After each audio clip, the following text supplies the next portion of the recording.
Hello, ladies and gentlemen, and welcome to today's hobby live stream. I am Angela, and today, as you can see, we are working on some Battletech.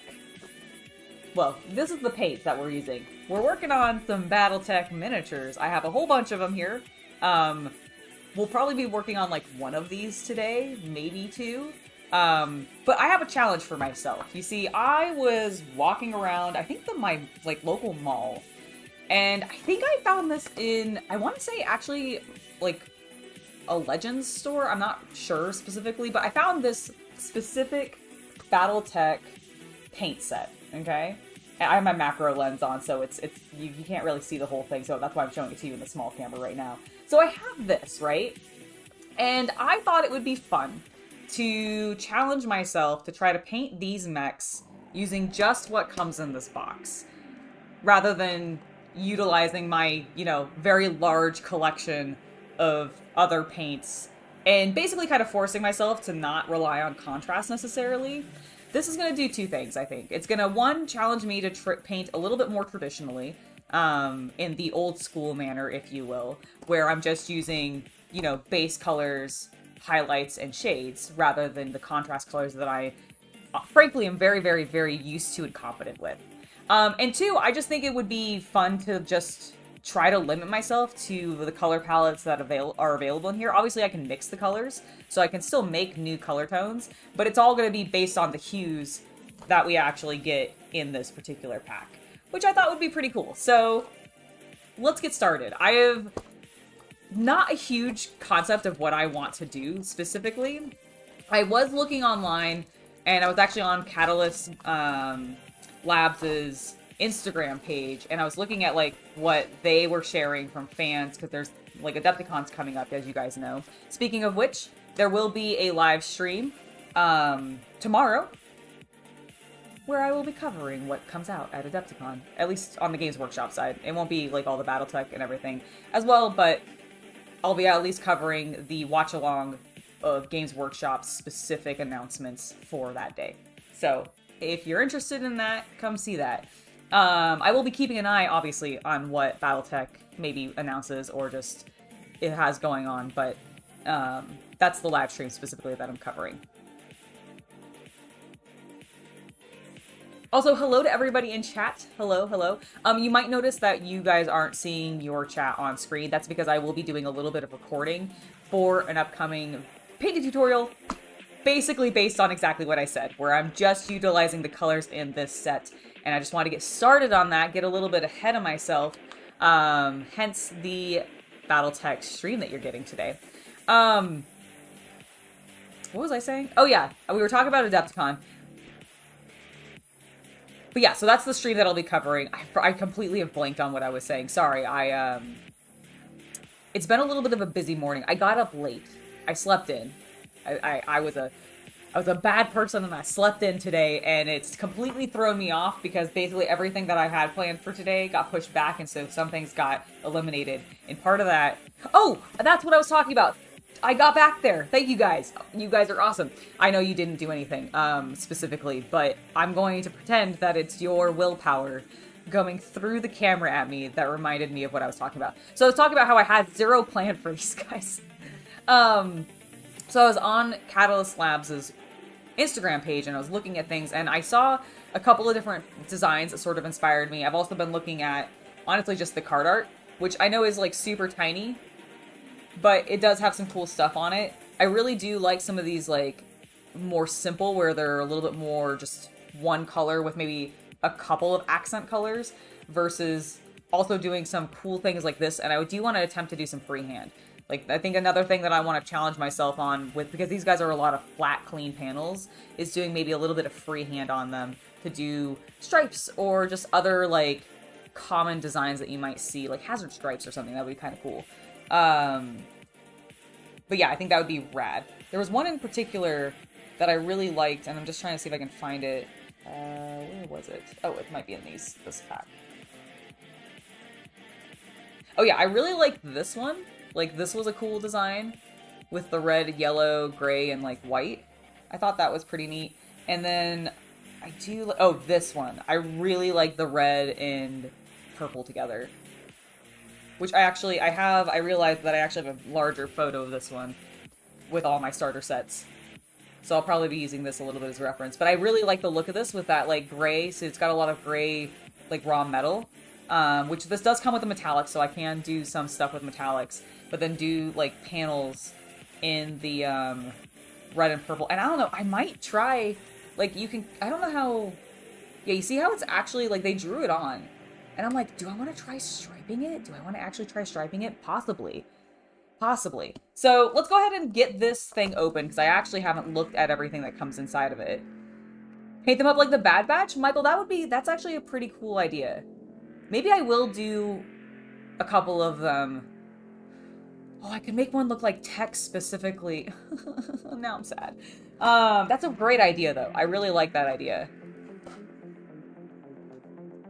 All right, let's take a look. Ooh, this comes with a lot.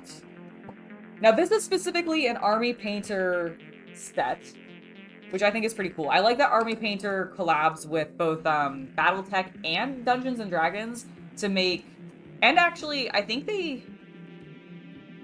Do they have Legion? Or did they have some Legion-specific sets? I feel like Army Painter collabs with a bunch of IPs to make paint sets that are geared specifically for, like, are you painting Battletech? Here are colors, and we've renamed them to be the names of the clans. Even though this is probably still just Demon Yellow, or whatever, like their standard yellow color tone. And they've done the same thing with, like, Dungeons & Dragons, because they have an entire line. Do I have any? I do.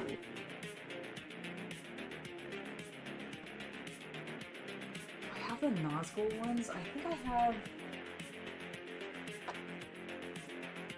That's the Vallejo ones. Oh, maybe that's what it is. Maybe Vallejo did the one with, the Whiz Kids. But, like, so, this is an Army Painter paint. But it's their Game Master set, and they call it Ruin Highlight. But you'll see that, like, on... Where is it? There's, like, a thing on here, and I'm trying to find it real quick, that says that this is also just called blah. Ah, yes, here it is. So I love that it says, please focus. Matches Filthy Cape, War Paint 1424, from the Army Painter War Paints range. So it's literally just the exact same paint, they just have relabeled it.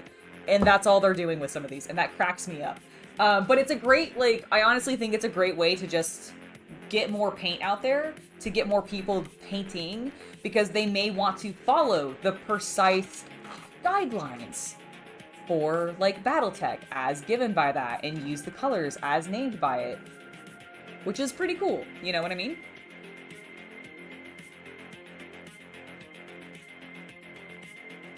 You're right, purple and green do work well together. The problem is there is actually no purple in this set. I could mix one. I have a red and a blue, so I could make a purple, but they don't come with a pre-mixed one, at least. Alright, so this just gives you, like, a very basic guide on how to paint, which is cute. But we're not going to bother with that. I also like how they give you this humongo, like, Army Painter specific, like, talking about games and their paint lines and, like, color theory and army painting and base coating and, my gosh, using an airbrush. Like, there's a whole bunch of stuff in this. This is honestly probably worth reading through, because I haven't refreshed, like, the basics in a really long time. Alright, it comes with a paintbrush, which is great. I actually do really like the, please focus. Also, let me get, hold on, it's a little dark on this side. I'm gonna get my, light.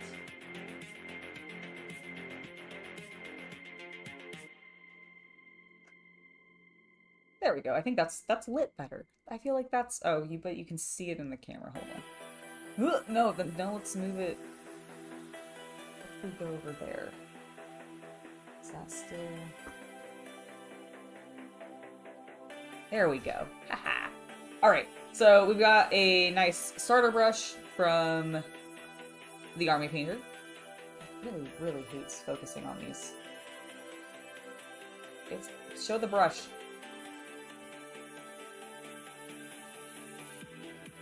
So yeah, so we got a nice starter brush, bunch of paints. Do these also say that they match? Let's see. Yep. Matches gunmetal from the war paints range.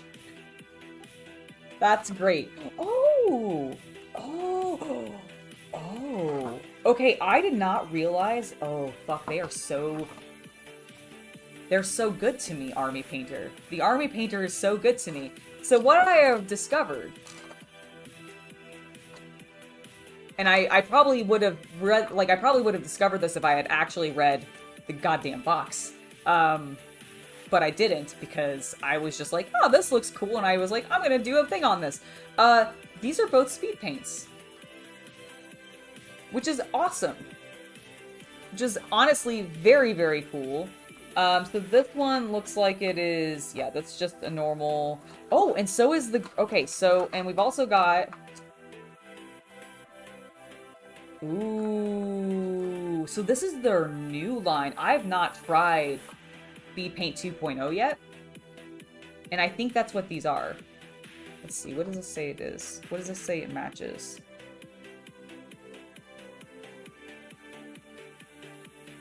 Camo cloak. I don't remember if that was an old one or a new one. What is this one? Fork skin. That's definitely an old one. I know that. Is this also?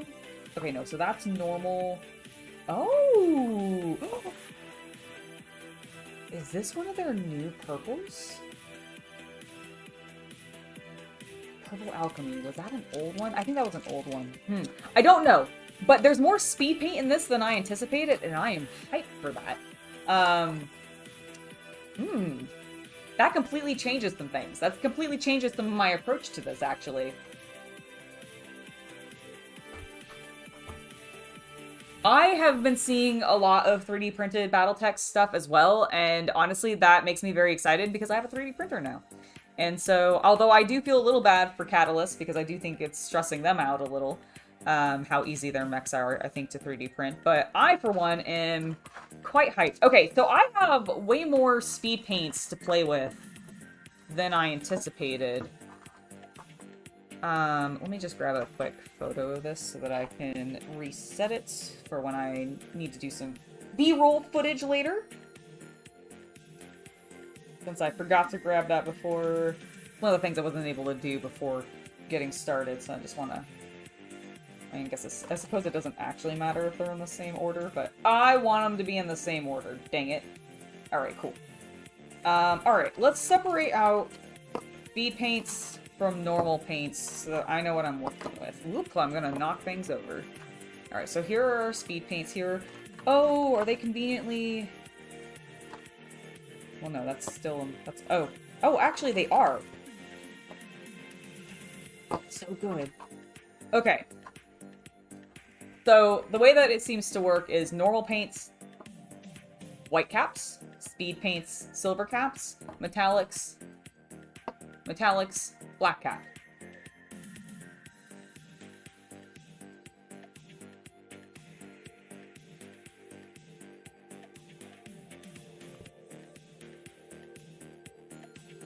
Okay, so that's what we have to work with.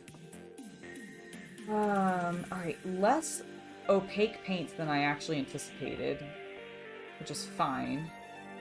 Oh, and I don't have a black. Interesting. Interesting. Ooh, okay.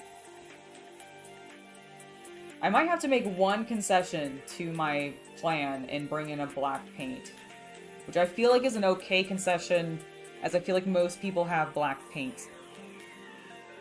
Just like, because you can just buy, like, craft paint and it'd be fine.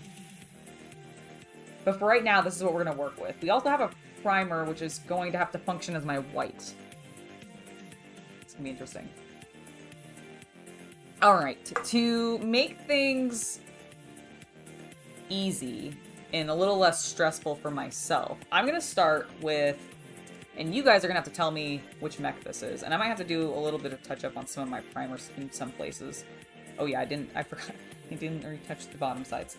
Okay, so we'll grab some grace here, because that's what I think I primed these in. Okay, but I have a double of this mech. Which I don't know which one it is. But I'm gonna paint one of these guys first, because I have 2 of them. And I feel like therefore I can fuss around with it, figure out what I'm doing, and not feel bad about it. If I completely make a hideous just mess.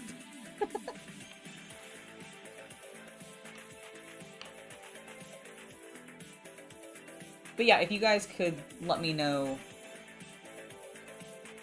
So this is a Wolverine? Okay, cool. Perfect. Love it. Is it a medium, a light, or a heavy? It looks to me like a medium, but I don't know specifically, and I can't remember. Like, I'm still learning the game fully, and while I've got a couple of games now under my belt, and I've even been playing with Chaos Cultist, and we've been learning together, like the classic version. We haven't been doing too much with Alpha Strike, even though I do think Alpha Strike would be probably even faster for us to grok, just because I think it's closer to Warhammer 40k.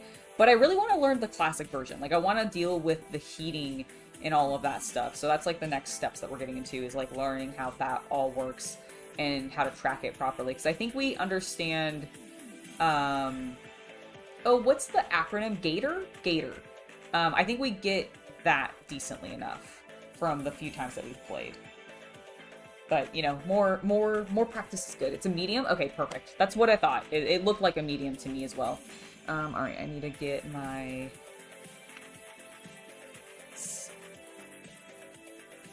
stand. Alright. Alright, so what I'm thinking is...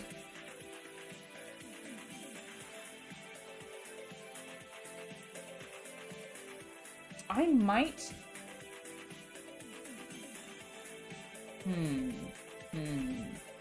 Okay, so I'm thinking maybe an overall coating of red, potentially. Retouching some of the details in white so that I can go back over them in purple and actually do a little bit of this color palette that I like so much.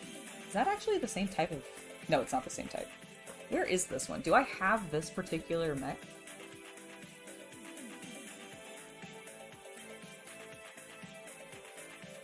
I don't think I do. I don't believe I have the gray Noton. Alright, that's fine. I'm gonna steal its color scheme.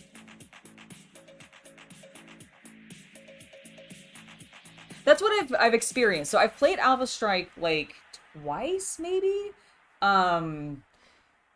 Games of Berkeley had a demo of it, which is actually how I first like really started to poke my nose in the tabletop version of the game. Because see, I've been to Gen Con a couple times, and I've actually done, you know, the big mech pods that they have, that they're actually bringing 3 of them to Adepticon. So if you guys are going to Adepticon or are at Adepticon this weekend, or week, I guess, check it out. Like, I highly encourage you to check it out, because you want an experience of feeling like you're piloting a big stompy mech. Those pods give it to you. They're freaking so cool.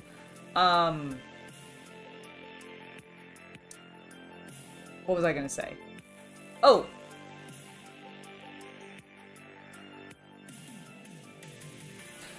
I forgot what I was saying, but I've gotten back to it. So I've done that. I've played a little bit of Mech Warriors, but my first experience with the tabletop was more recently when I was at GothCon.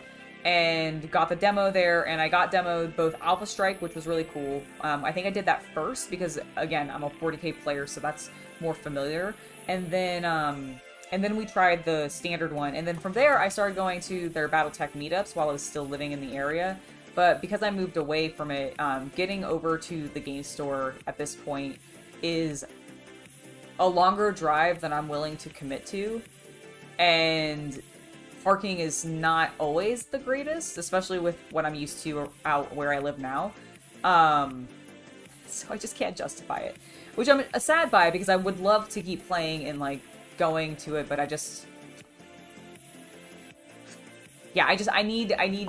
need a better excuse for, I guess, going down there. Or at least finding good parking, or trying to find parking down there, because it's such a mess right now. But regardless, that's just thing. I'm painting them more mercenary. So I've not looked too much into the Inner Sphere or the clans specifically. I've seen a little bit more of like the clan wars, I think, because I remember Catalyst Games' Kickstarters for that. And while I was still at the game store, we put in on it for being able to sell in the store, which I think did alright, but not like super amazing. Regardless, I'm not doing either of those. I'm sticking more mercenary. That way I can do whatever the heck I want with colors. Okay, so let's go ahead and get started. I needed to get my Brazier primer just to have that on there and matching. The one thing that's not from the kit.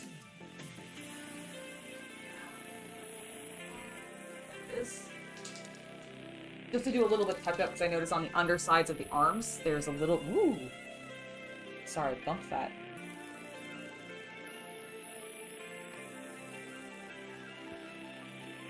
Alright, there we go.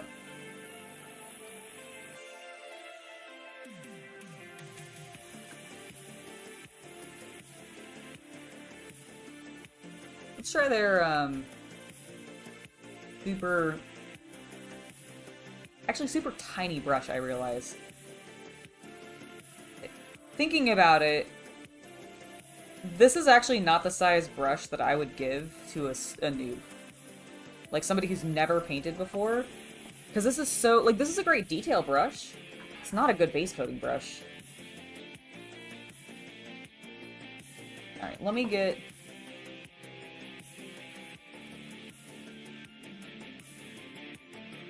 I'm actually going to make me disappear for a moment.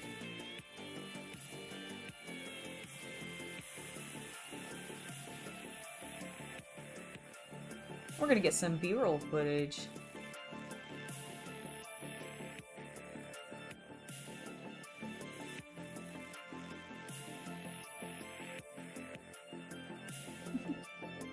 Hope you guys enjoy the video making process.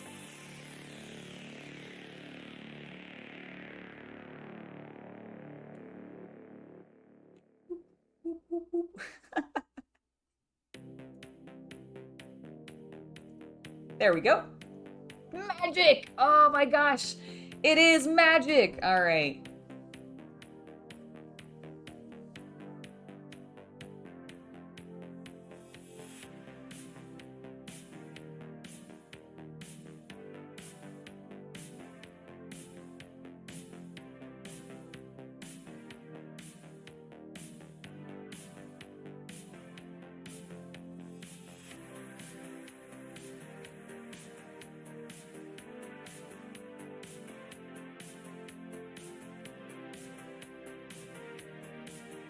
This will just make sure that the paints that we do put on really, really stick.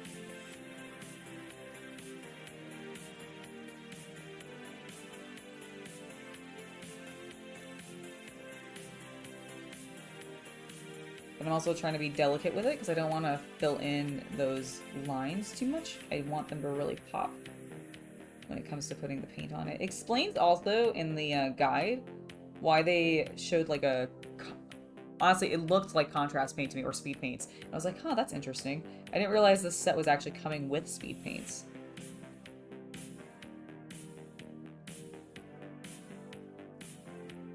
And I'm gonna get a little bit of footage. Whoop.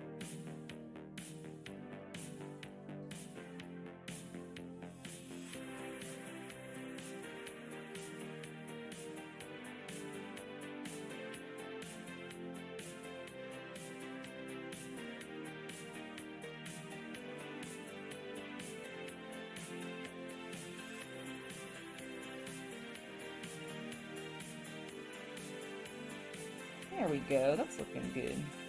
Just fill in some of those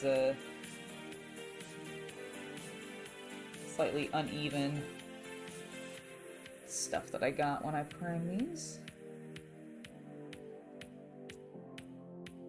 So one problem sometimes I find with batch priming, and maybe it's just me, but I sometimes find like they block each other if I have a little too many miniatures on the, you know, in the batch at once.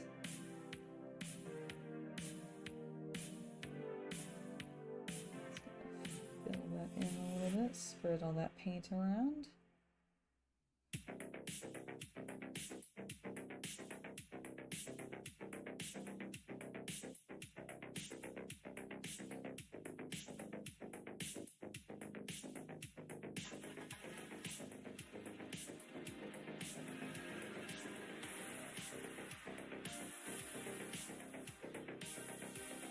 There we go, that's looking really good. So basically I wanted to make sure that we got color into all the grooves so that when we, oops, that's not what I wanted to do. I wanted to hit that. There we go. That way when we put our contrast paint, or our speed paints on rather, they will settle into those grooves and actually stick. But we want to make sure we don't lose any of them either.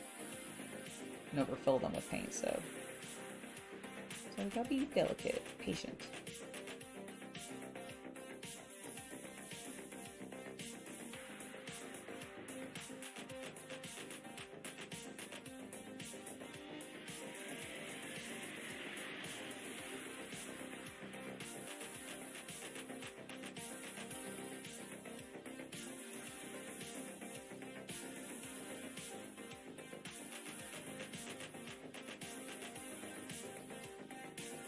There we go.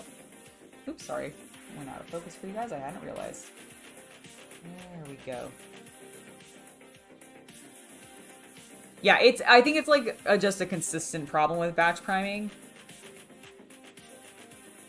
But then, at the same time, it does give you the opportunity to go back in and clean things up and smooth things out very precisely so that you don't end up over priming. So, I don't really mind that it's a issue, I guess, or a result, let's say, of batch priming. Maybe that's just me.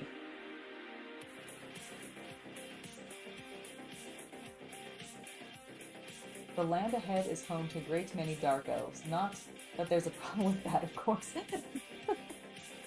That's in the game. What? That's in the game, man. I want to go and are they? I don't even know, man. That's like some weird. That's weird. That is weird. That is weird. Chaos Cultist has been playing Unicorn Overlord. For those of you that are maybe familiar with the JRPG, or it's not JRPG. I mean, I guess it's kind of a JRPG, but it's more of a it's a Japanese strategy game. It's really cool. I love the art in it so very much. Also, I like the music in it. The voice acting's good. I'm impressed with the localization, frankly, because they sort of speak formally, I guess, is sometimes the best way to put it, because it's in a sort of medieval fantasy, like like there's it's Japanese interpretation of monotheism. There's angels, there's a singular god, you are the chosen of God, and you're reuniting the lands basically in it. But there's also cat people and elves, and then just like normal humans who have a variety of different body types, good lord. And it's really cool. Love the art. Like, absolutely love the art in it. I believe it's by the same, I think the art is by the same person who did the Magna Carta games, if you remember those from back in the day. So if you're familiar with those, great.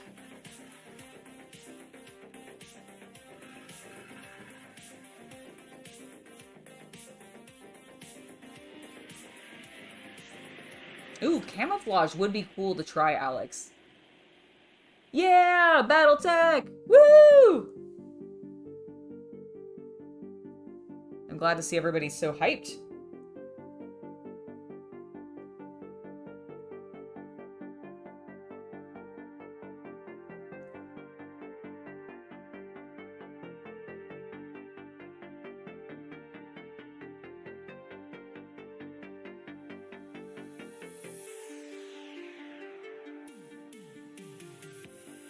Alright.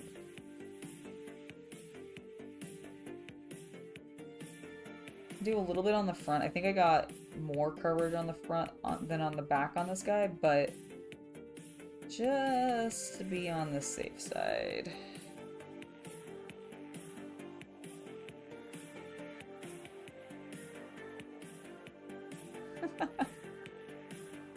Excellent. I'm glad I have your attention now.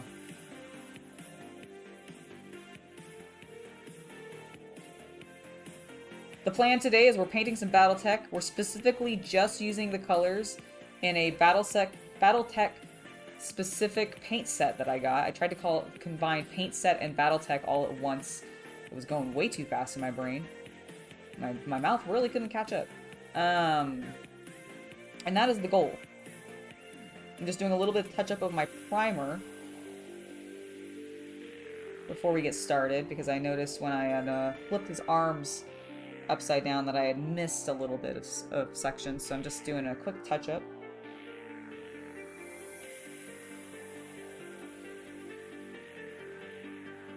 And I also discovered that the paint set that I did pick up actually has speed paints in it, which I originally did not think it was going to have. Which is really cool, because I like contrast and speed paints a lot. They're my jam, I use them a lot. And I think it's going to make this even easier. Which now makes me feel like I'm cheating.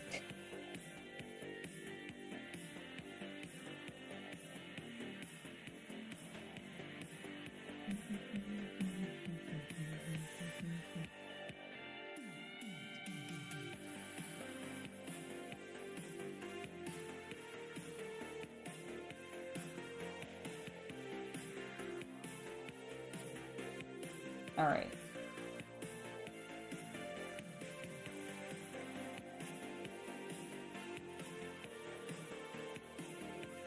I think we're looking good. I'm just gonna let that dry for a moment.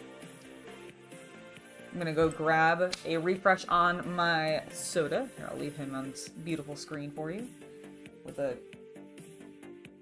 There we go. With a cool angle and make him look neat.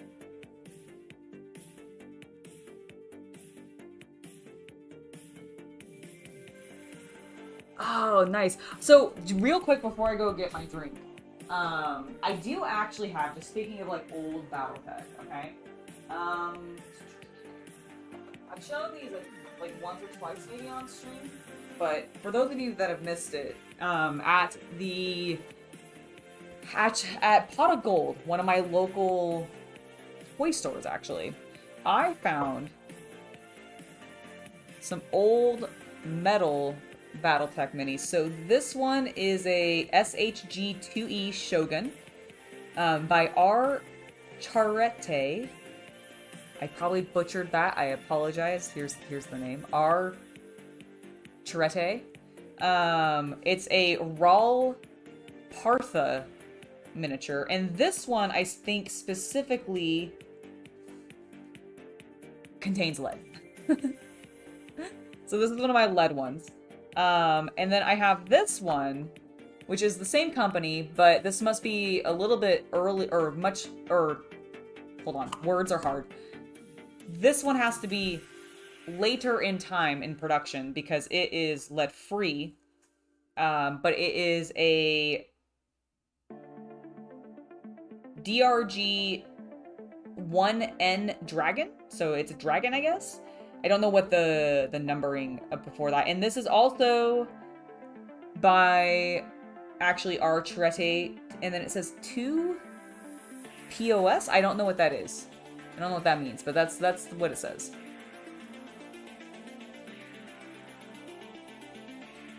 But yeah, so a dragon, which I do like. So I got this one because I really liked the scaling on it.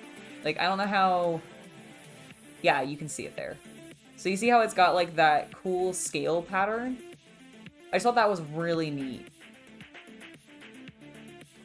And then this one, I really liked his body. He felt very tall. Like he feels like he has very tall legs compared to like disproportionately like longer than he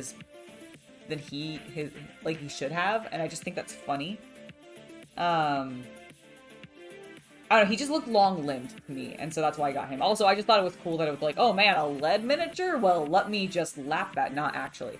But I wanted to have something that was like the classic good old days back when they were metal. Could you imagine?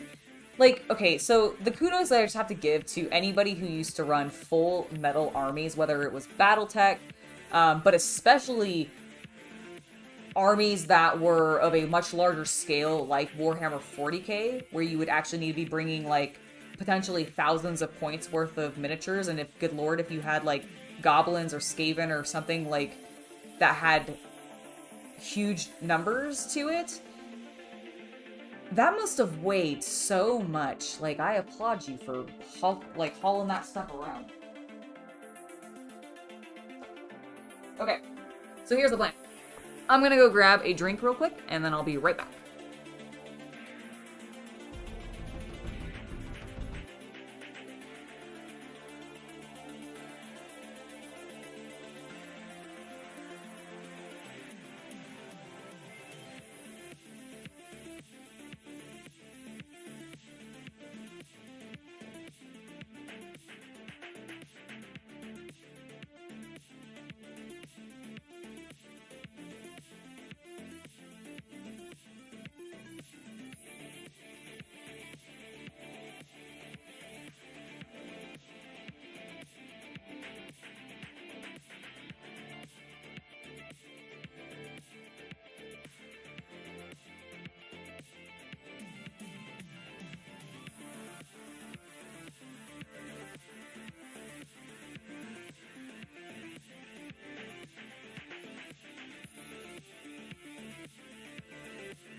Yo! Yo! Hello! I have returned. I need to be careful when I'm trying to scoop myself in. I haven't moved, so I switched sides of my desk of what I was using. So I've rearranged the hobby room recently. Which I don't think I've actually, like, specifically, like, showcased. But I do think it's been in photos and everything, but it's a little bit more similar to when we very first moved into the space. The hobby desk is now in the center of the room, but it's against one of the walls. The same wall it was against previously, but now it's got its short end on it rather than its long end. And that's given me both sides to be able to utilize. Which has been great because it's also meant that we've been able to set up the booth for doing airbrushing, which is actually what I used to prime recently. Not with the airbrush. I still haven't pulled that out and actually got it working again, because I'm a coward. But I did do some just spray prime priming in it, and it worked great because the vent just pulls it all out. It's fantastic. And recently I was on, you'll probably remember from previous streams, where I had the window behind me. Well, I switched over when I ended up doing the soldering video, because I needed to have the booth up on this side and I needed the vent to be facing the window. And I've just kept my computer chair on that side now, and it's been working very, very well, and now I'm not blown out. I have my full display behind me, which I might rearrange a little bit now knowing, like, what angle it's at. But one problem is that I have not actually moved the mat that my chair sat upon, because I have carpeted floors, so the plastic mat that it was on, so that I could maneuver a little bit easier. So right now it's like I really have to pull myself forward if I need to get into position, and I keep accidentally pulling on the table, which is not ideal for this particular style of table, because if you've seen any of my hobby tour videos, you know that my hobby desk is an IKEA, I think it's like Nordic or something like that. It starts with an N. I'll look it up later.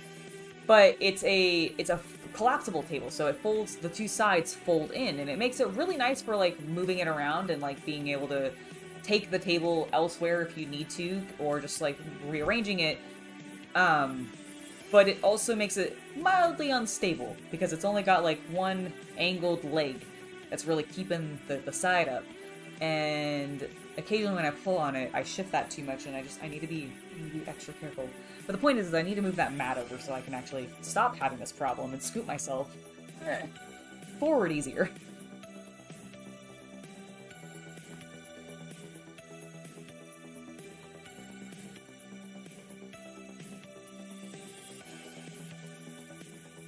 See, I had a mix like you, Michael, of a few plastic and metal hybrids, but I never had a full metal army.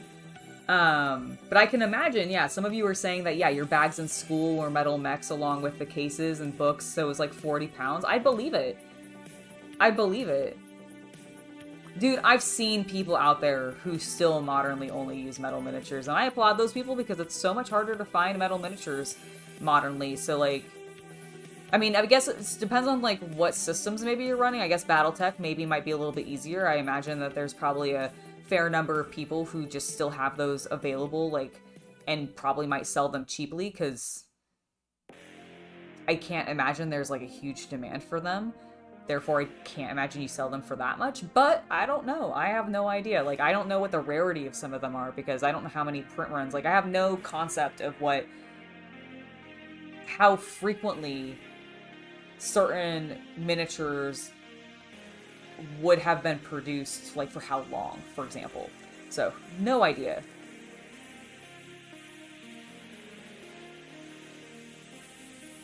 Hello, Star Siege player. Welcome to the stream. Okay, let's get started. Let's actually get started on this. You said it was a Wolverine? Our Wolverine. Now, for those of you that are just joining us, this is partially being filmed for an upcoming video on the channel, so occasionally I will be just completely removing myself from screen, and that'll be when I am specifically recording some B-roll footage for the painting tutorial. So if that happens, don't be concerned, it's just the magic of OBS and the power that I wield. But no, seriously, it's not a big deal. So the concept here, also for anybody who's just jumped in, is I specifically bought a Army Painter Battletech specific paint set. And I only want to use the paints from that set with the exclusion of the primer, which I did do up in Gracier because this didn't... I mean, it came with a factory primer, but I had too many miniatures and it wouldn't have lasted for all of it. So that's my one concession. But otherwise, I'm trying to just use what we have here. And so my first idea, because I actually have a variety of both opaque paints and speed paints, is I'm going to go in and we're going to do a little bit of speed paint work first, maybe with some extra detail with our opaques. But first, we're going to start with a nice red on this beautiful Wolverine. I am going to slightly adjust where my microphone is because I need my palette.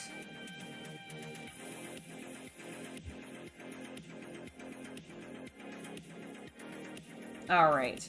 I want to stick to just using the brush.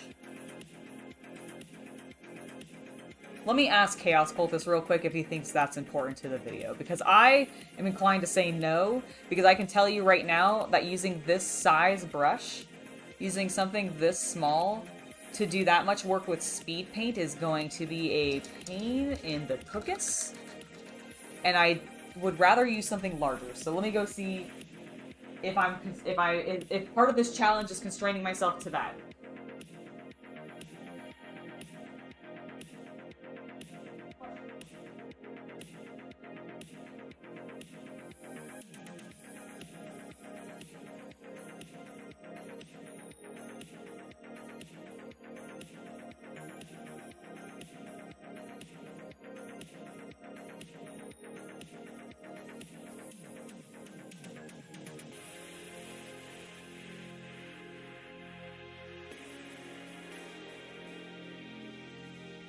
Good news, everybody! I can use whatever brushes I want. Which is why I should have grabbed some while I was out, but I did it because I was so excited I needed to come back and tell you.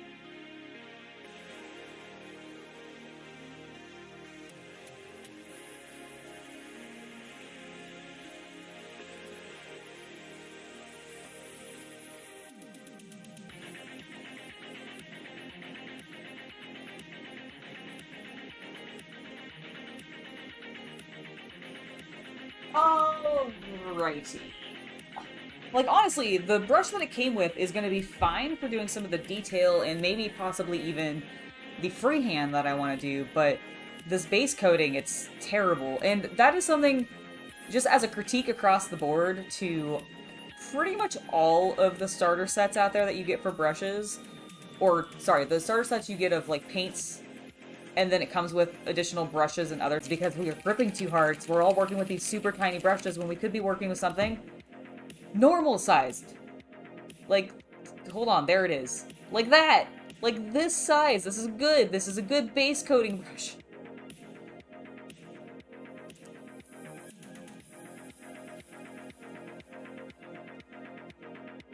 Alright.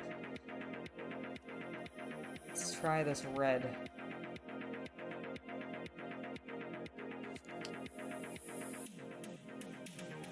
Oh, I like the depth that I'm getting out of it. Alright, I'm going to just go whole ham, because anything that's going to be metallic can just be directly painted over top, and anything that's going to be the other colors I could just clean up and using the white primer, and we can go from there. So let's just get a little bit of water on our brush, paint on our brush, and we'll go to town. Ooh, that is flowing well. Okay, I definitely think this must be their new formula, because I feel like this is flowing nicer than I recall the original 1.0 speed paints going.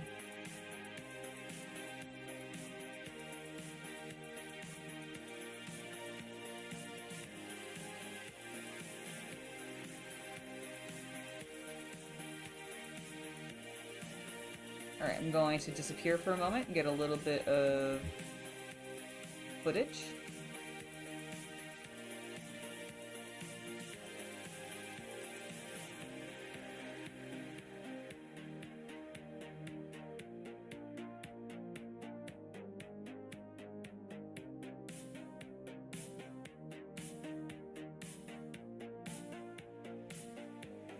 Oh yeah.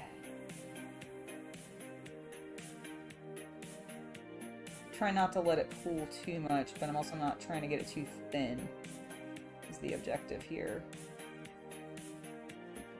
A little bit more cooling in there than I want. Let me see if I can pull that out.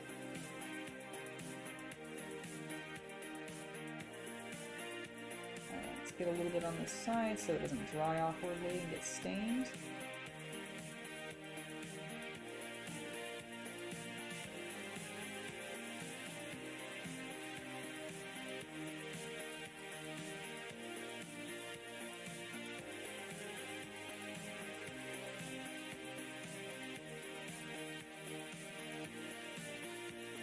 Looking pretty good, yeah.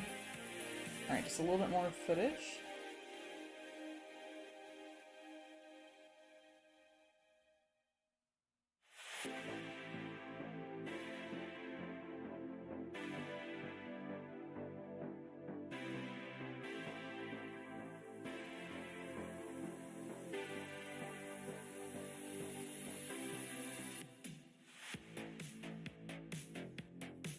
Alright. Hello, I have returned. Yeah, this is going very well.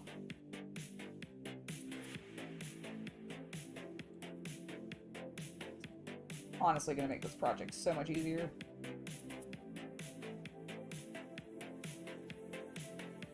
Especially since, like, originally I was kind of second-guessing my choice to prime them in Gray Seer. Because I was like, oh, well, I'm not gonna really be able to use contrast much, so maybe doing it in like a black or a darker gray would have been better, just to work with the opaques maybe a bit better, but now I'm very glad that I didn't.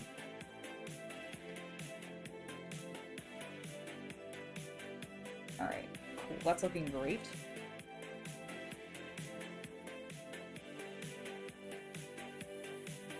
Right? It's super nice. Yeah, no, I really like the, this is why I like speed paints and contrast paints so much, especially on armor stuff.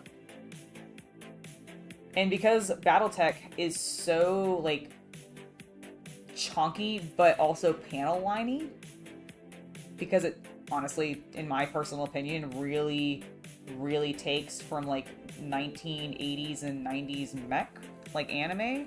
It works exceptionally well with this style of paint because it flows so well like ink.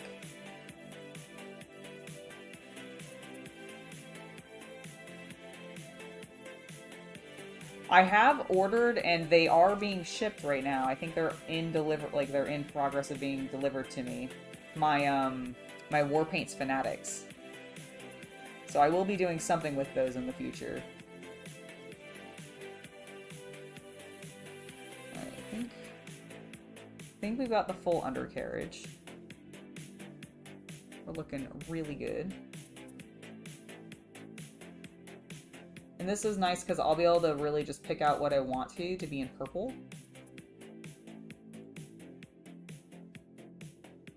And do some like very, very specific cleanup, which I'm excited about.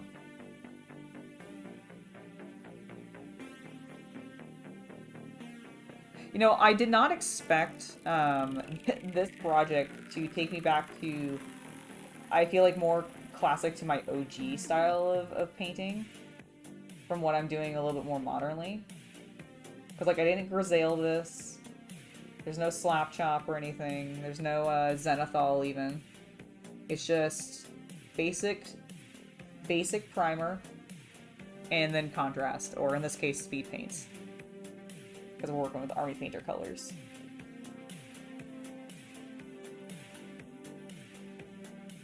Also, I like the challenge of this particular kit. It has no black in it. Like, that blows my mind. There's a white, but not a black. Like, in theory, I could just, like, mix a bunch of the colors together and create a black, but...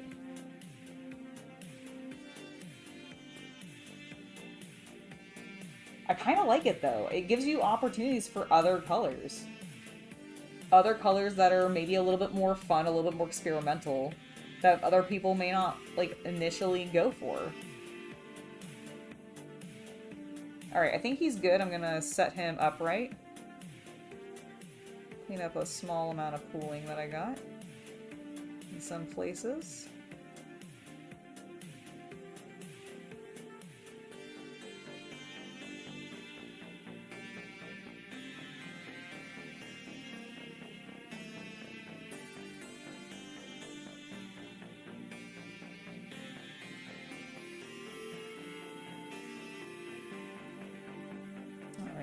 Making sure, yep, there aren't spots that I missed, which there are. Mostly in the arms, which is kind of what I expected. And yeah, I think that's looking good. Okay, we're gonna let him dry. And decide what our next steps are.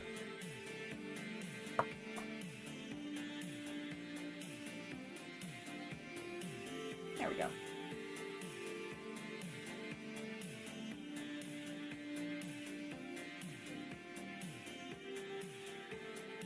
What makes the Tomahawk your specifically favorite Battletech?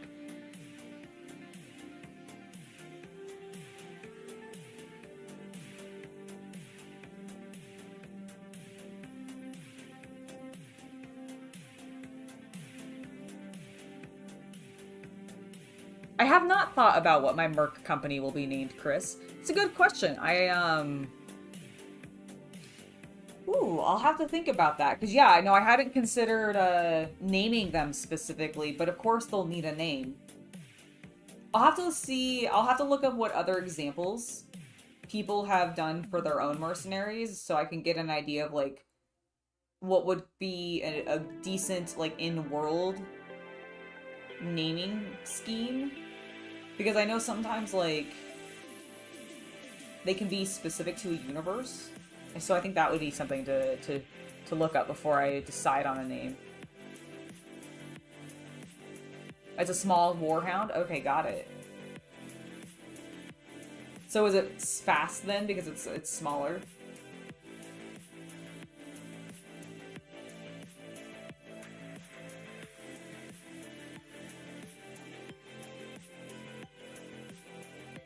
Hello, Drozgol.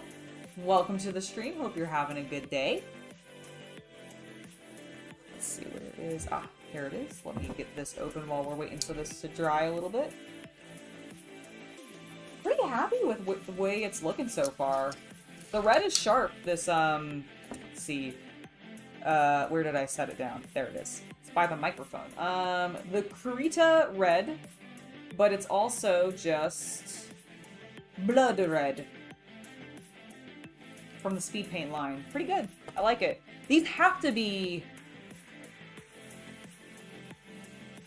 I bet these are the newer ones. They have 2 mixing balls in them, and I feel like the Speed Paint 1.0 have the 2 mixing balls. Was that part of their selling point? I can't remember now.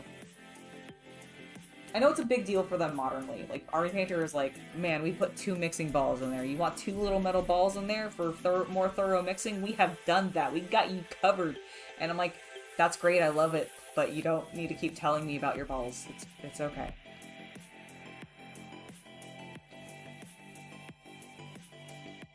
Oh, it's not fast? My bad.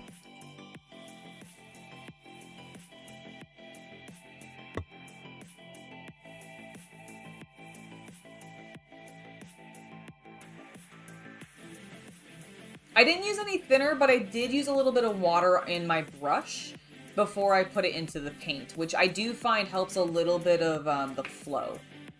Although I am getting... Is that pulling going to be too much? No, I think it'll be okay. Maybe a smidge.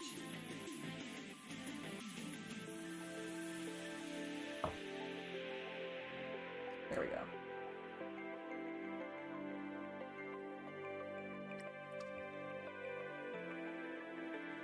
So what I'm thinking next is once this is dried, I need to place that order. I have in my like shopping cart on Amazon a mini hairdryer that I'm going to specifically order for in here so that I can speed up this process, because I have one for my hair as well, and I've used that in the past and it works great. But I end up leaving it in here, and then like I have to like go get it after I've showered, and it's just a pain in the ass. I'm just gonna buy another hairdryer to have, and it's gonna be the mini hairdryer. And I have it sitting in my cart, and I forgot to order it, so I need to do that. Speaking of shopping, this is completely off topic, but I have some time to kill while I wait for this to dry because I refuse to go get my hairdryer because I'm lazy. But I have to tell you guys, because I think today is the day that they opened, and I haven't gone into it yet, but I'm so excited. There's a Harbor Freight near me that is, I think, open today, and I'm pumped to go into it because I have been wanting to expand my storage and organization of both my bits as well as just some of my hobby supplies, and I think they will probably have some inexpensive solutions for me, and I'm so excited. I'm so excited. Plus, if like in the future, like if I want to do more stuff with soldering, potentially get into like more heavy duty stuff like welding, that kind of stuff, like they'll have me covered. And it's literally down the road. It's so good.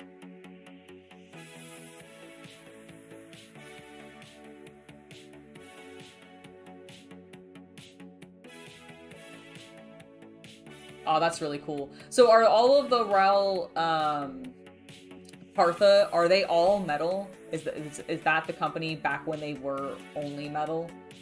Or did they ever transition into the plastic ones? Because I actually don't know when Battletech transitioned from plastic into, or from metal into plastic.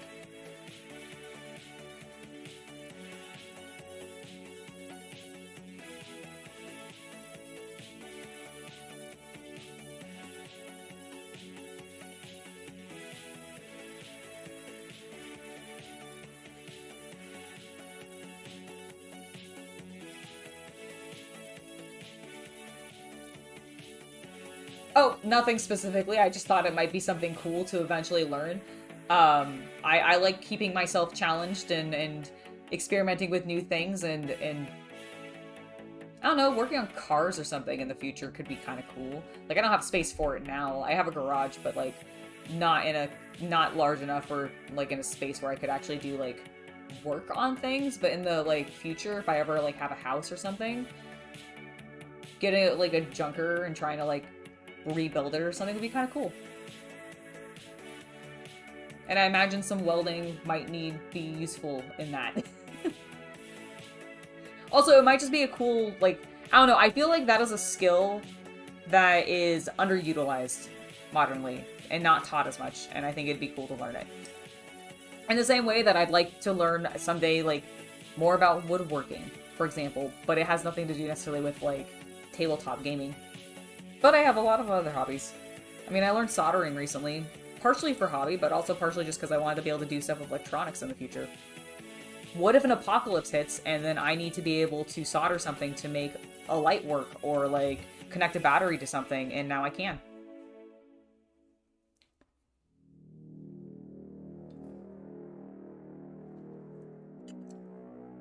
Yeah, exactly. Carpentry would be a really cool thing, I think, to learn.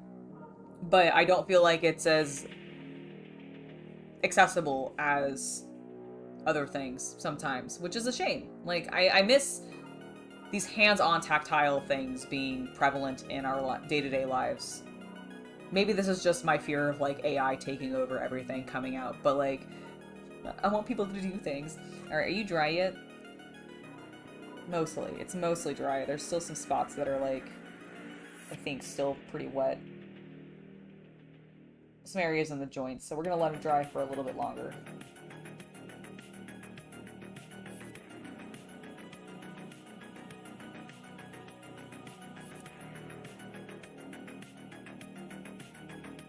I'm trying to figure out what I want to end up doing in metallic, because I definitely want to make him look like he's got some chunky sort of ceramic armor on top of some metal joints, or the metal frame, which I think would be cool.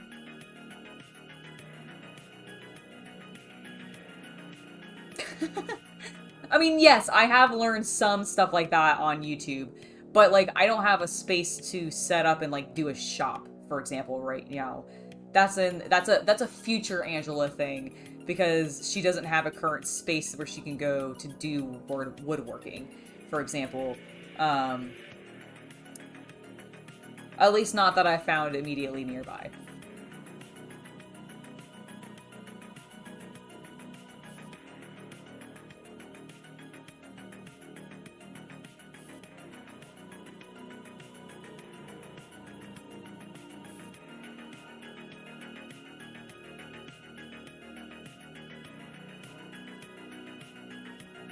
Oh man, if there was a black in this, I could, since this is a... No, this is a Wolverine. I should have done him in red or yellow and black. Well, I don't have a black. Never mind, I can't. Man, I can't make my Wolverine look like Wolverine. I just realized how shameful. I mean, I could if I was using other paints, but that's not part of this challenge. Dude, it so is. And don't get me wrong, I am very blessed. I have a decent amount of space to do a lot of different types of things. That's why I finally branched into 3D printing, is because I finally have the space to set up a space to do it. Oh, I could do the yellow and blue, you're right. I could do, I could do classic. I could do the classic look. Shit, okay, well, I have a different one. I have a second Wolverine. I have a second one. And that's what we'll do this one. We'll do this one in yellow and blue. That'll be the second one.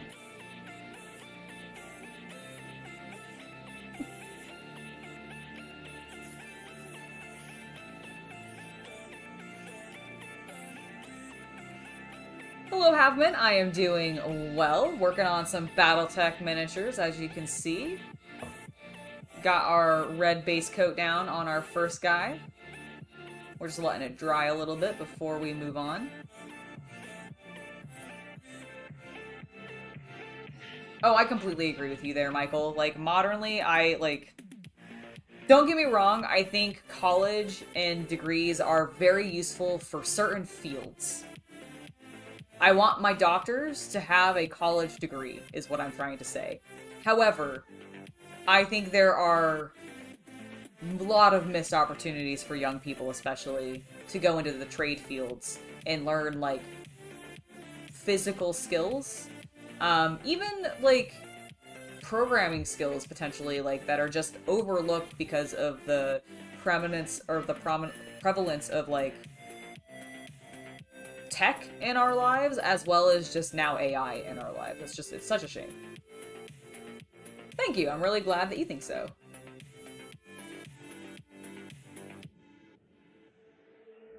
Name the second Wolverine Hugh. There you go. There you go. Did he ever have a goth phase where he wears red and black? Because we could, or I guess red and purple maybe. Probably not. Oh, but he could be. This is when he's working for Magneto. There we go. Problem solved.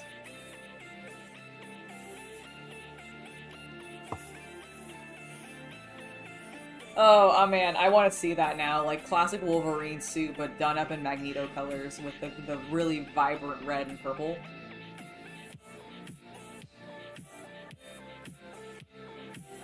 Ooh, like a orange and it's like, was it a flat gray, like a neutral matte gray, or was it a metallic gray? Like was an actual metallic paint? Either I think would look really cool, but I'm curious. It's true, I could paint this one as Deadpool. There you go.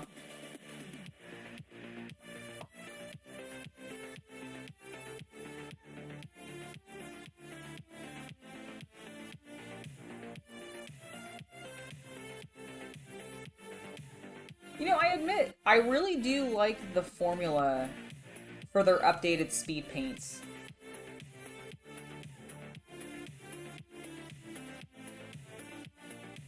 Like, it flows really well, and I really do feel like it's getting a little bit more of the highlight mid-tone shade. At minimum, it's getting a really nice Sorry. I almost burped there. Mid-tone and shadow, for sure. But that's honestly my thoughts even on contrast paint a lot of the times. The highlight portion, like, depending on what you're painting, will be sharper or less so, depending on how actual physically sharp the piece that you're painting is. So, like, if you're painting feathers and they have a really crisp edge that's very thin, you'll get, I think, a different kind of gradation of color than if you had something that was more rounded and didn't flow as, like, away from it as much. Which is fine.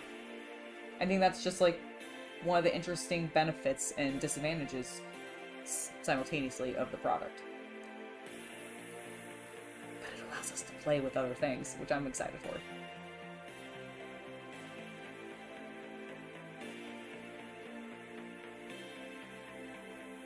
Dude, that's awesome. I would love to see an entire, like, mech army based off of, like, Powerpuff Girl characters. Do the girls, and then you can have, like, another set that's the Rowdy Rough Boys, and then we have, like, an entire... There's so much potential, both with the color palettes and iconography of the villains in Powerpuff Girls, that they could do so many cool things.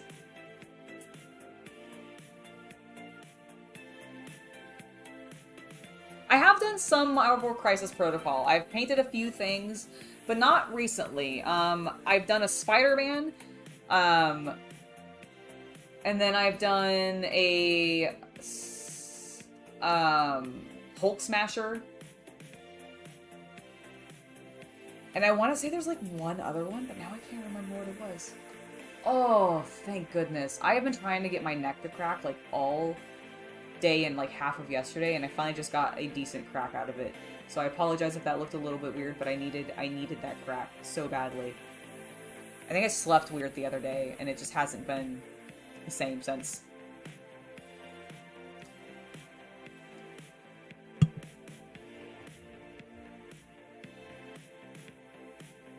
Ooh, nice. I'll have to take a look at those. I've not actually done much with decals. I've never actually used them before, so I'm not sure if that smallest scale is where I should start, but I'll keep that in mind, Caveman. Okay, I am impatient. I want to get started on some new things, so let's go ahead and shake up our primer. And we're going to go ahead... Should I do the metallics first?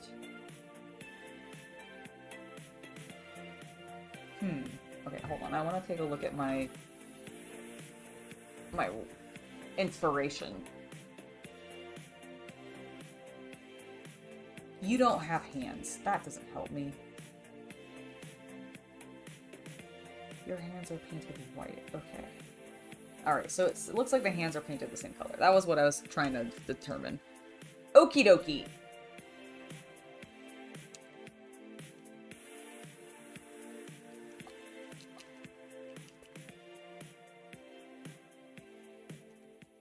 Oh, I'm sure that they do.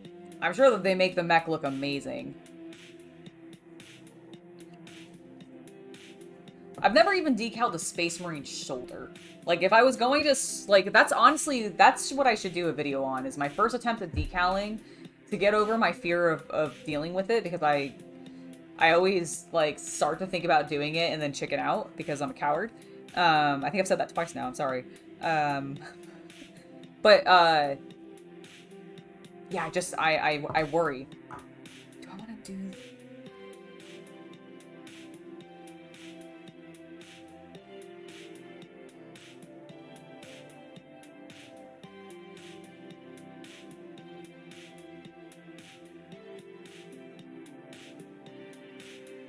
Okay. Alright, well, I definitely think... I think I'm gonna do the... No, I already put the white on my palette. I put the white on my palette. We're doing the white. We're doing the cleanup. Alright, I'm gonna disappear for a moment. Not actually. I'll still be here. I'll still be talking to you, but I'll be hidden. Alright, I also need to shift this.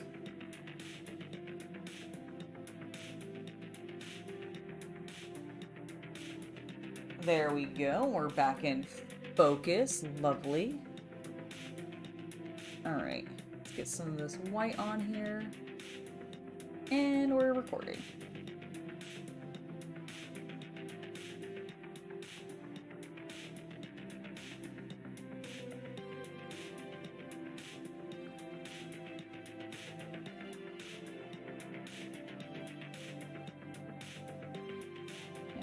So my idea is I want to do this detail on the front for sure in purple.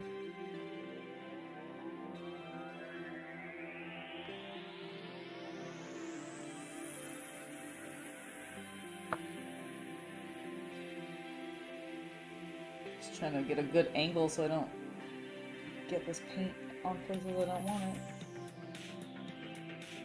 There we go, that's better. That's working better.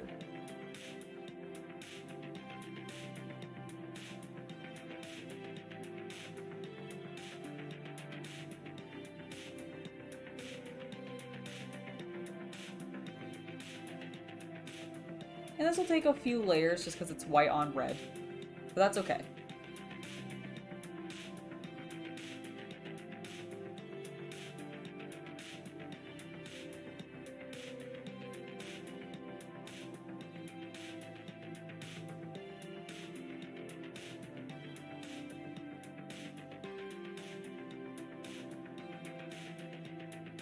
That's looking good. It's looking good. Alright, I'm gonna go ahead and stop recording.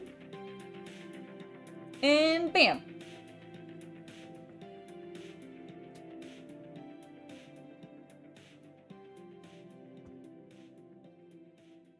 There we go. Alright. You guys can see fine.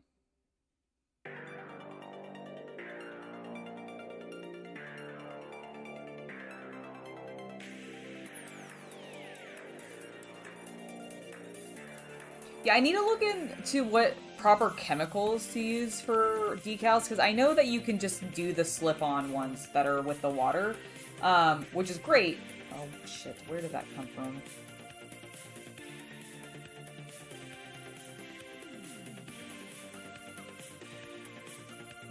Maybe a little bit there, but I can touch that up. That's fine.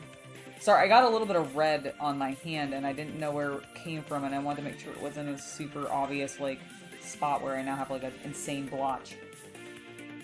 But I think it might have just come from like the base or something, so I think we're okay. Let's put it back in there.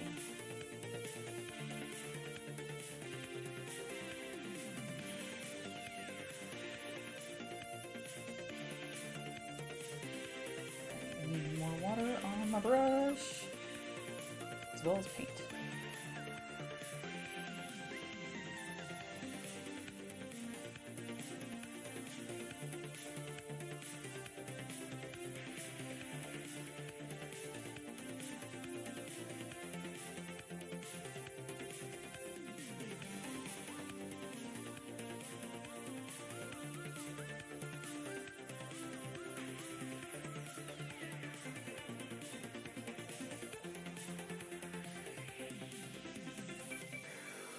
There we go. That's looking cool.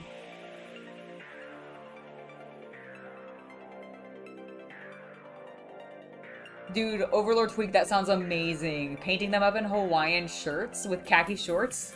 That's hilarious. That sounds great.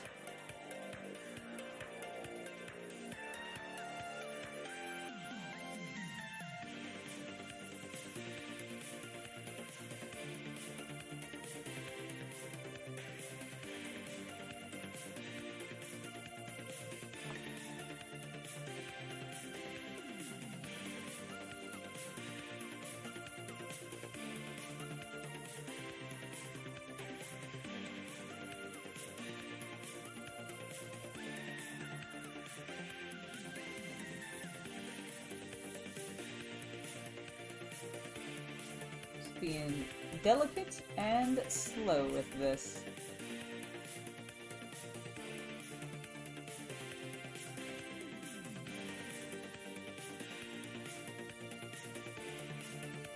There we go. It's coming along well. Let's get a little bit more paint on the brush.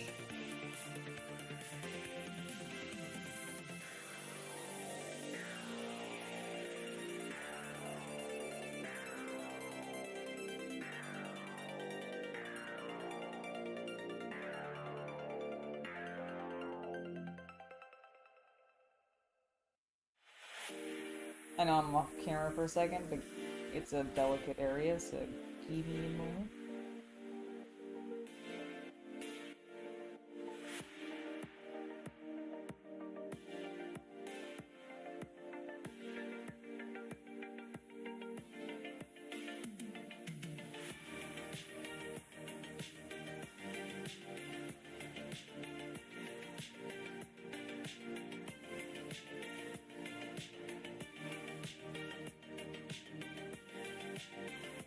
Okay, there we go. Let me get you back on. Let me get you back focused in. Alright, I gotta move this. I know it might be...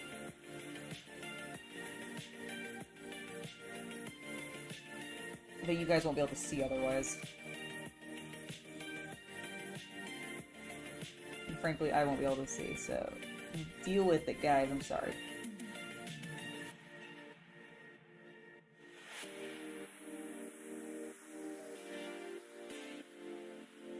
It's looking really cool, really sharp.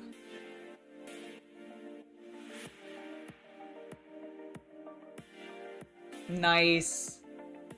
I love the idea of an orc with blue suede shoes. Orcs definitely like set themselves up for some really fun, just gimmicky sort of paint jobs. I love it. It's one of the reasons I enjoy them so gosh darn much.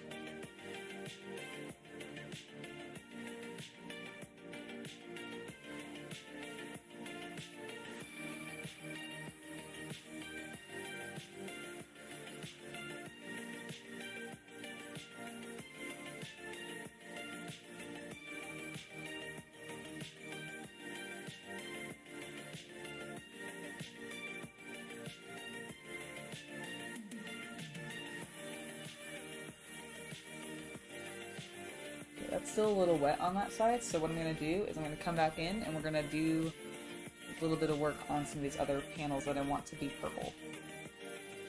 For example, we got a panel here that I think could be purple.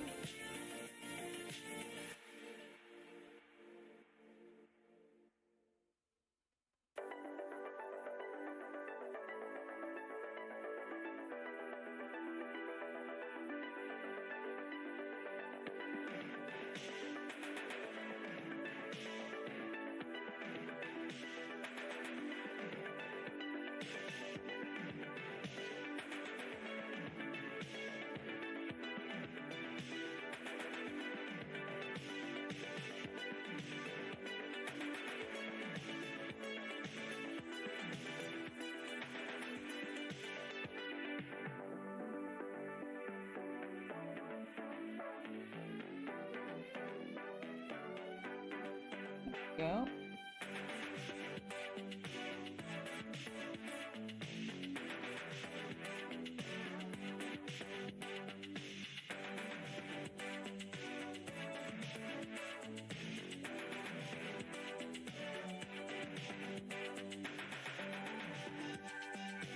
I have done some ceramic work. I have done, like, are you talking about, like, have I painted, like, a ceramic pot with, like, acrylics? Yes. I've also done the, kiln firing and painted with that kind of paint as well, so that it ended up being food safe. But, mostly in my youth. I don't think I've done any of that, like, as an adult that I can think of. Yeah, I can't think of anything modernly that I've done, but I definitely did that as, like, a teen. Do they still have, like, places where people can go and do that? Surely they do. Probably in, like, the Midwest or something, right? Alright, what other things do I want to make? Alright, we can touch up these. That one in the back still is a little splotchy.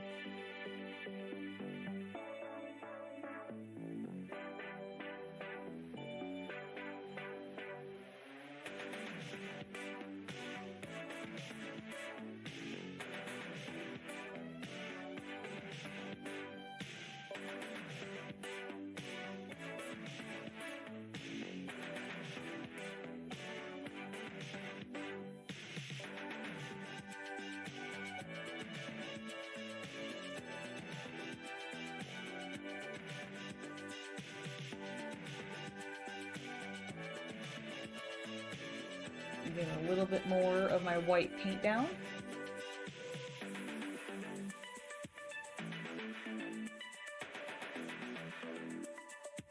Citadel used to make the Traveler miniatures? That's cool. I didn't actually know that. I'm not really that surprised, I suppose, to learn that, but I did not realize.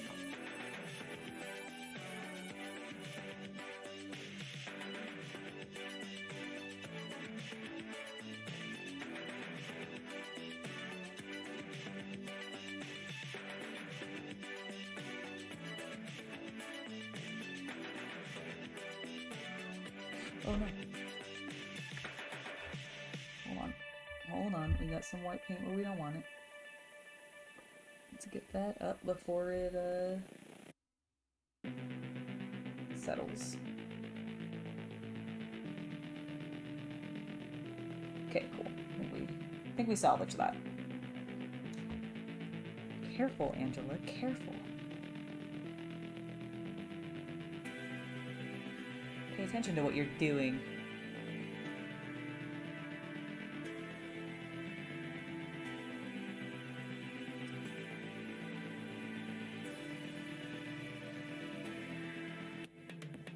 I knew about the Judge Dredd stuff. I didn't realize about the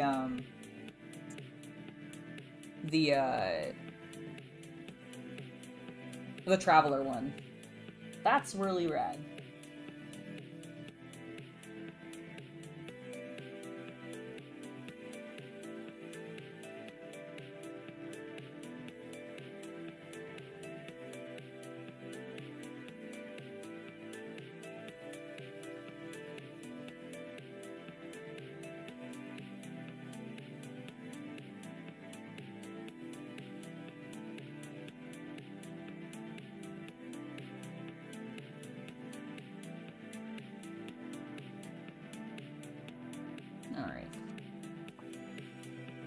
Let's do the sides again. Now that those have dried, we can put another layer on.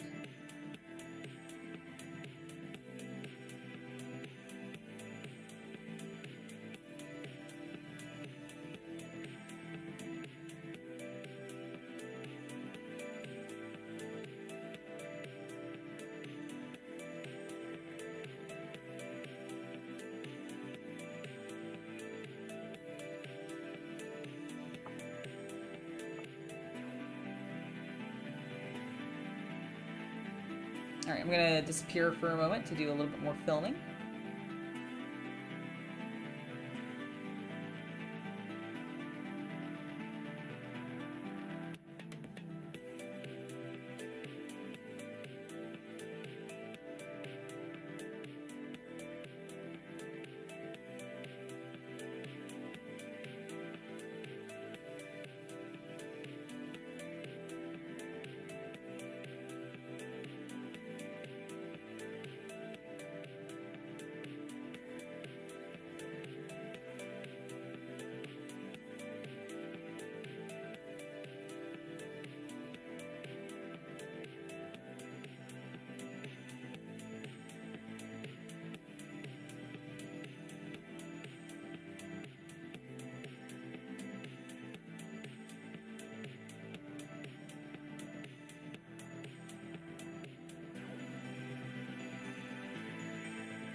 Alright, cool.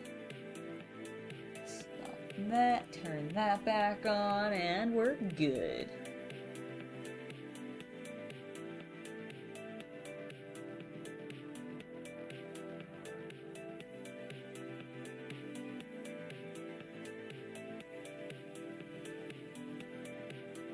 Anything that is good for acrylic paint is probably what you're going to want to use. If that's what you're using to paint it with it, then that's probably what you'll want to get.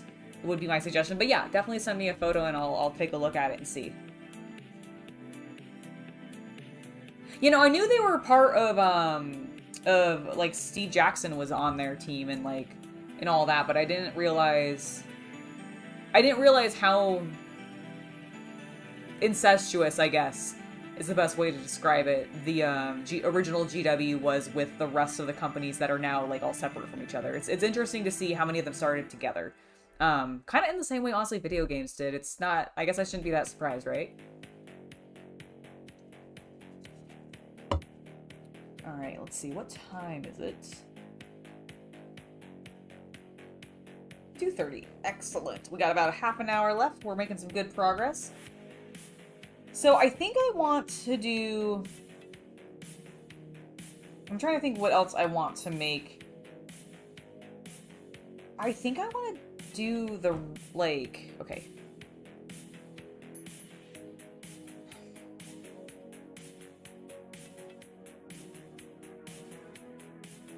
I'm debating whether or not I want to do this bit of his, head, where I'm assuming the pilot is, in a different color tone, like making that white, and then doing actually the visor and maybe with the silver on it, and then maybe putting either red back over it, or potentially blue. Maybe green, I don't know, I haven't decided.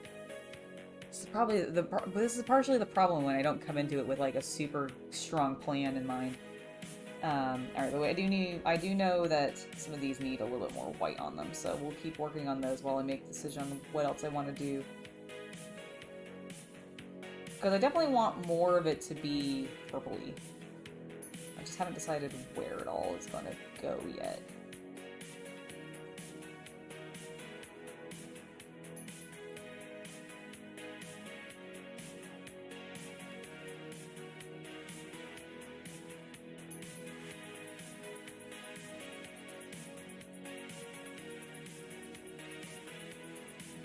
Like, I think I want to stripe these too and like do some stuff on the arms and the legs, but I haven't... I'm not confident in what I'm doing.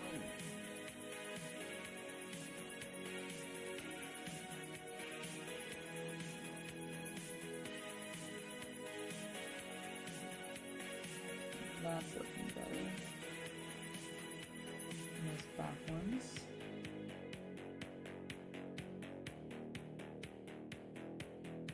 Okay.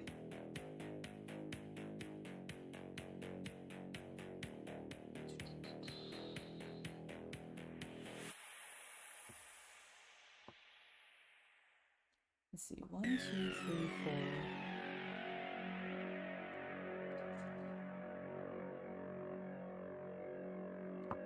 What if I...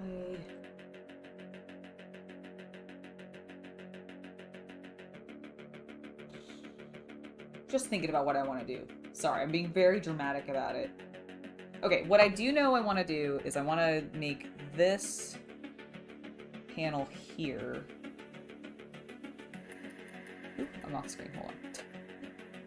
This one in purple.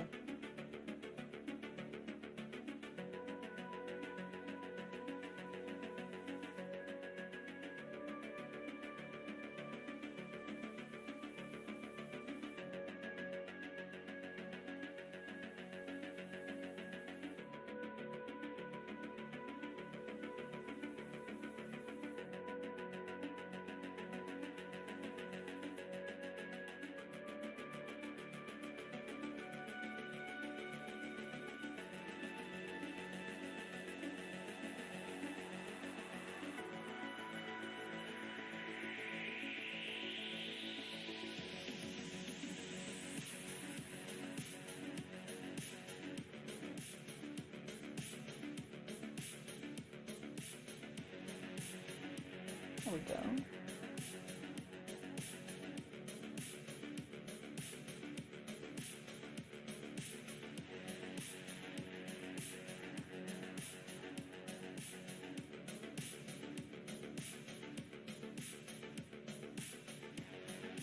Yeah, I think that'll look cool.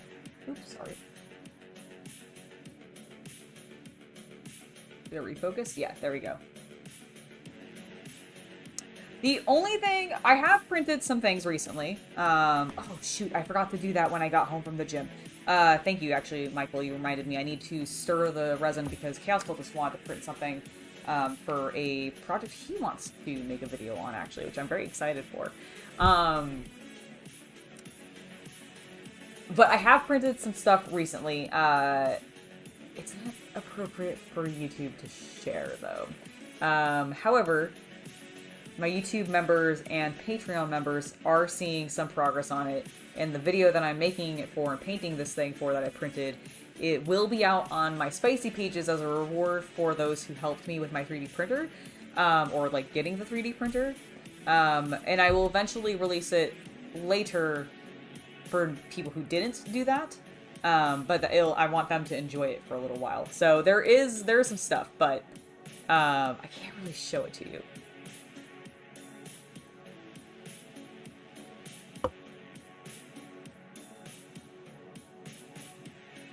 And I don't want to get flagged for inappropriate content on YouTube. Okay, let's do this side.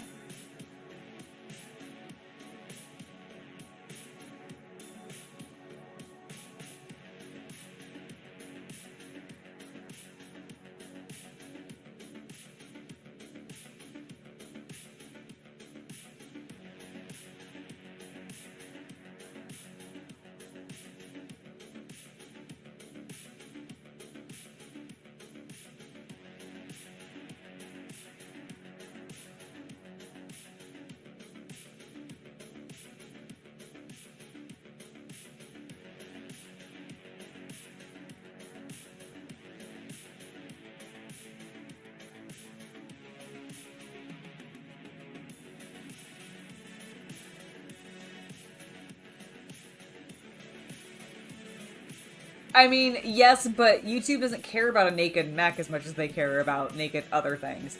So I hear ya, but nope. Like I said, there's ways for you to see it. If you are a YouTube member, you can see it. There is a post actually already up of at least the primed model that I printed and will be working on, or have been working on. They'll be getting some updates later about how the progress on it's been going. So there's definitely ways for you to do it without actually partaking in the spicy content specifically, but I'm not going to put it in a video because I don't want the video to get like demonetized or taken down. I apologize.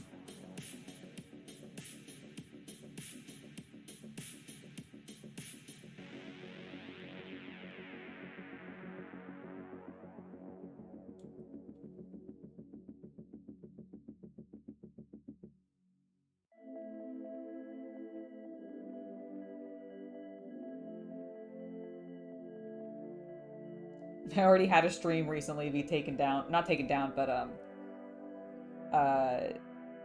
demonetized because it was I had too much swearing in it.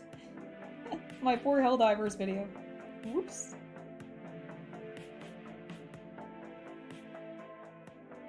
I get very sweary sometimes in those kinds of games. Like a sailor. You guys? Okay, you can still see. Good lord. I was really worried. I was like, how much of this have I been doing off camera?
Just doing a little bit of detail work. Sorry guys, one moment.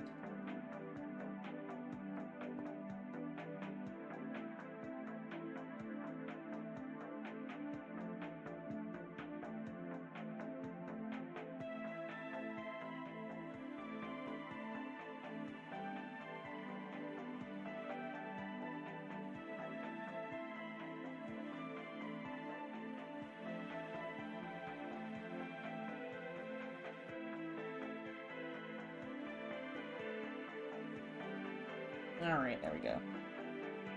These mechs have like some fine edges on them sometimes.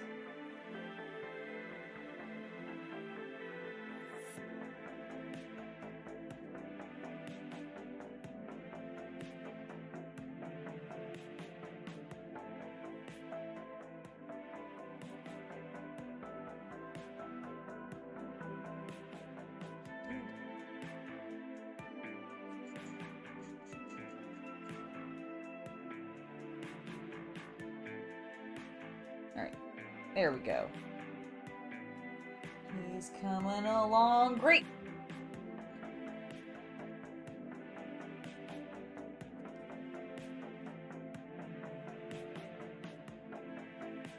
So what I'm thinking,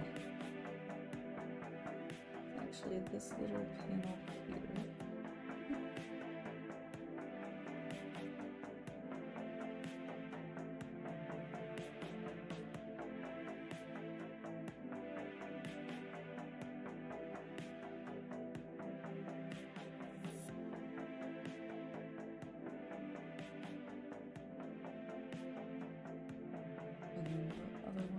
Side.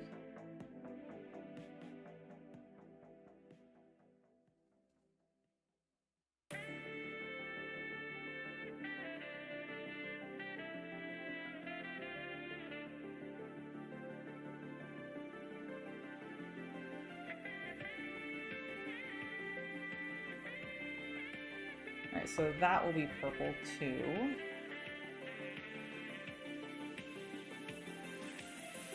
1, 2, 3, 4. 1, 2, 3, 4. Do I want to strike it or do I just want to make the two? I think what I'm going to do...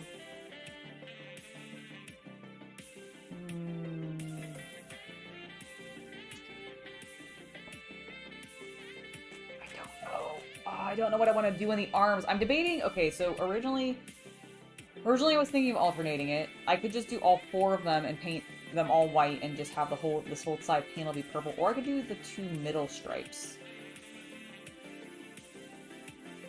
which is kind of what I'm leaning at.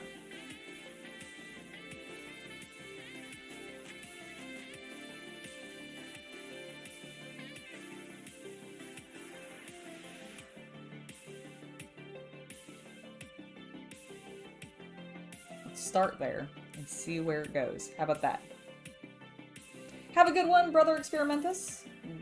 We'll see you later.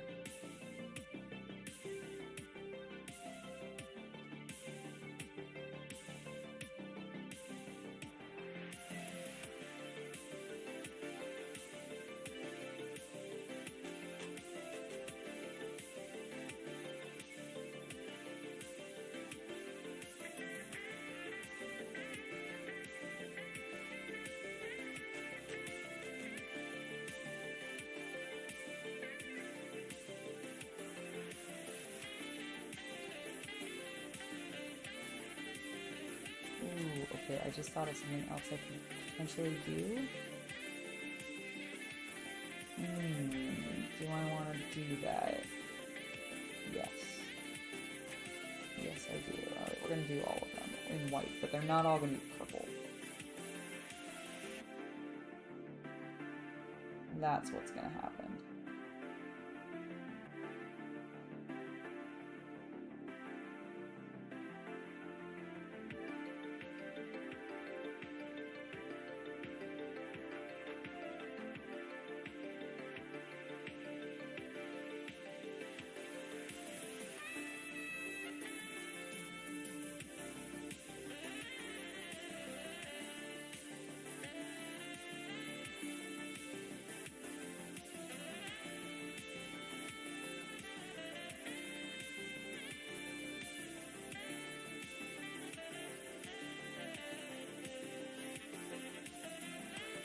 Oh, well, thank you, Havin. I really appreciate that. I think you guys are all amazing people, but you especially, Havin, are awesome. Thank you so much. I just really appreciate that you guys take your time out of your days to hang out with me and listen to me rattle on and then like go quiet occasionally as I get really zoned in on what I'm doing on my project. Alright, I'm gonna switch over to this side and we're gonna do a little bit of filming real fast.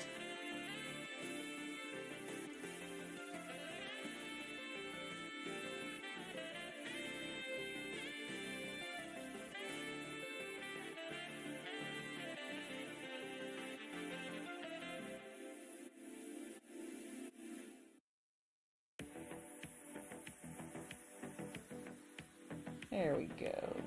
It's nice and clean. Ooh, let's actually make sure that we're in focus. That would be good.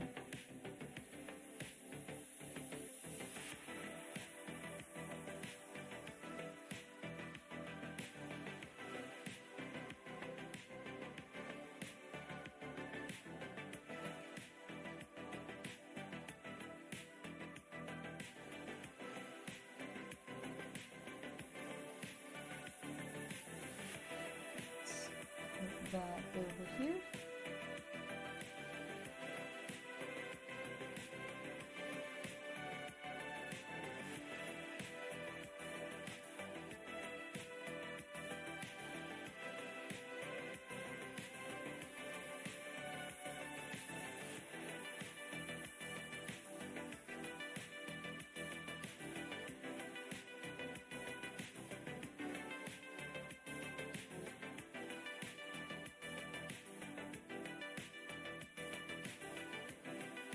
There we go. That's looking cool.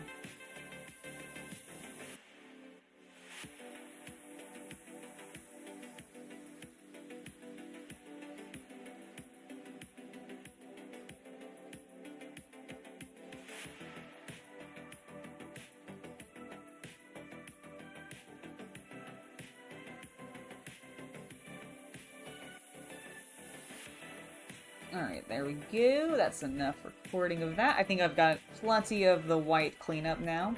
Shouldn't need to do any more of that.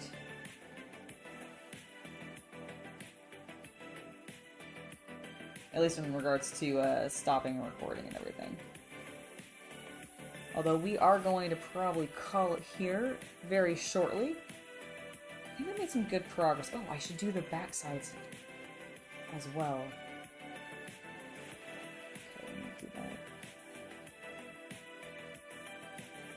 Since we did these on the front. We should mimic it on the back.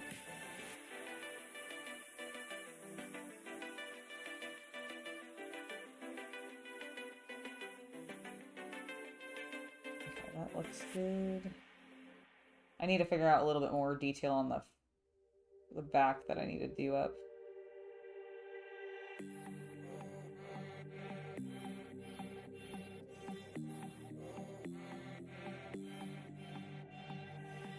So that's good. Let's get a little bit more on this side. These delicate panels.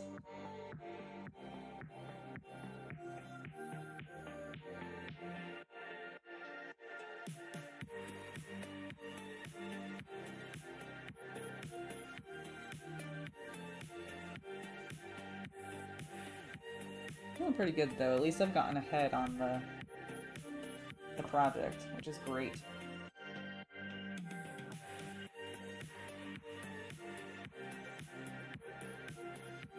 Oh, Alex, thank you so much. It's going quite well, sir. I hope you are doing well as well. Oh my god, no, that'd be so cool.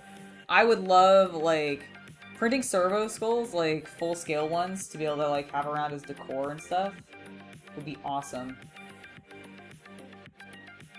I'd be totally into that.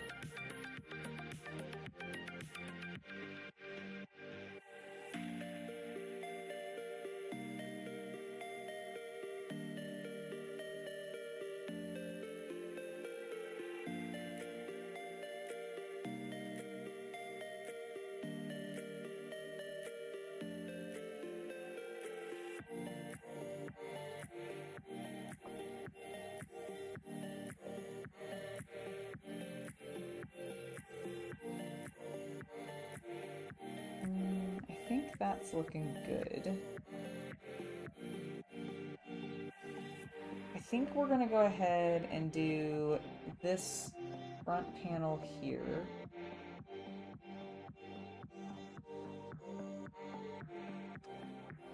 In purple.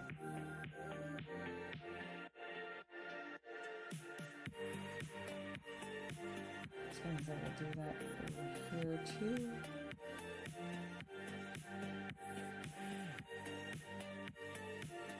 And then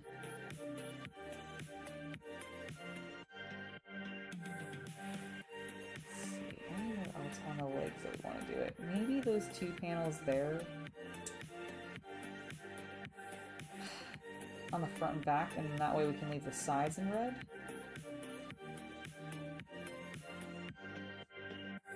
That's kind of what I'm leaning towards. I don't know if that'll work.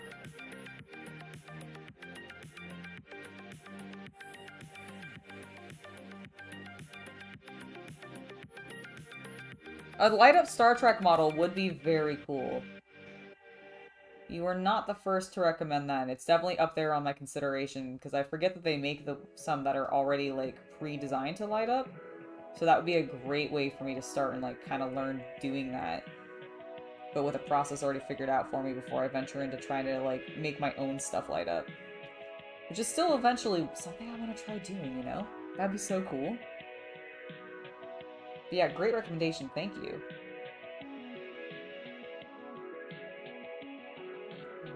Let's see. A little cleaner, a little brighter.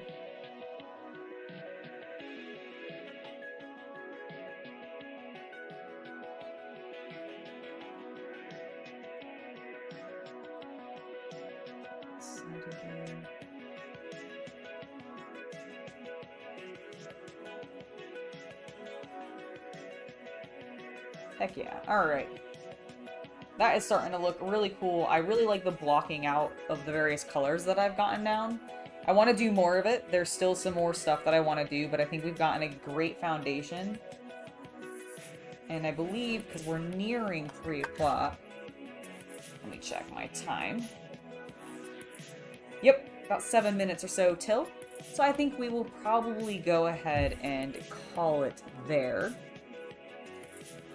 But I think this is going well, and I'm really enjoying the challenge of having to just stick to these 8 or 10 colors or so. which is going to be really, really fun. It's going to offer some opportunities for some really interesting designs and like choices to be done, and really make me play with different colors on certain things to try to make them feel different. Because I really do want this to be a very unique looking squad that I just kind of have fun playing around with. I'm not going to be sticking to any of the clans specifically. That's why I'm going full mercenary. I am painting a Wolverine, is what we started with. And that is what we're working with right now. So I've gone with a red color scheme. I'm going to do some purple accents. That's what all the white's going to end up being. So all those places that I've been painting white will end up being coated in Merrick purple, which it looks like it's a sort of reddish purple. And then I do want to do a third color in there, and I haven't fully decided if I'm going to go with a yellow or a green, but it's going to be one of those two color tones. Which will also probably impact what I do on the visor eventually on the mech as well. And then I have no idea what I'm going to do for the basing, considering they didn't give me basing materials. So I guess that'll be the other thing that I don't use from the kit that I'll finish these with. But my hope is I'm going to have a couple of these done to present in the video in the future, which should be pretty cool. I'm excited for it, and so far I'm really liking the progress that I'm doing. My other goal is to try to get some freehand done on some of them, maybe doing some striping or other pattern work, maybe do some hazard stripes on one of them, which would be really cool. Although I don't have a black to be able to do it, so maybe I do... God, man, the fact that I don't have a black paint is kind of throwing me off a little bit. I'll have to think what I do for that. Because normally I would do black and yellow for hazard stripes, but not. And it's even called hazard yellow. They called it hazard yellow, and I feel like they didn't give me the opportunity to actually like do that by giving me a black to work with. Curses! All right. Well, regardless, that is going to be it for me today. Thank you guys so much for hanging out. I hope that you enjoyed, and I will see you all next time. Bye, everybody.